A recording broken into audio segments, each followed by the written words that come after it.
Hi guys, in this video I'll be showing you how to equip mega units in Squad Busters.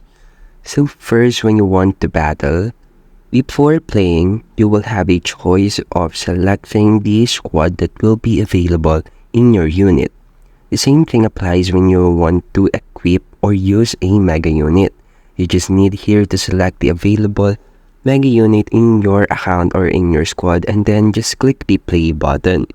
Now it will search the available players for your battle, and then once it has found a battle for you, the mega unit will now be available inside your squad or will be randomly available once you have picked them.